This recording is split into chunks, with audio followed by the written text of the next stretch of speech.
Temple Beth Hatfilo is a spiritual home for many in Olympia.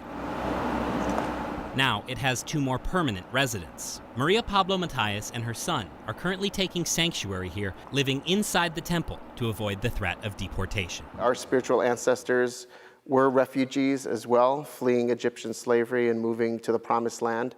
And so that narrative, that spiritual narrative, is extremely important to us. She is not speaking to reporters, but Rabbi Seth Goldstein says she was the victim of domestic violence and fled Guatemala seeking asylum, a petition that was denied. And her story held historical significance for this Jewish congregation. That idea of knowing that we can help somebody who is fleeing persecution, who is fleeing oppression, who is fleeing violence, to find safety in this country, that's exactly what our ancestors were doing just a generation or 2 ago. So now she'll stay here, beyond the reach of ICE, because of its policy on sensitive locations, guidance that directs agents not to conduct enforcement actions at healthcare facilities, places of worship, funerals and weddings, and public demonstrations unless there are extenuating circumstances. A spokesperson for the agency said ICE cannot speculate as to how long an individual may choose to remain in a designated sensitive location, but removal orders do not expire and the individual would remain subject to arrest and removal at whatever point they exit said location.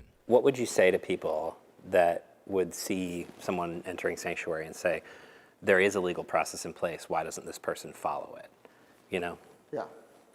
Well, I think that there's legal processes and then there's justice, right? And I think that we see this as an act of justice. Michael Crow, King 5 News.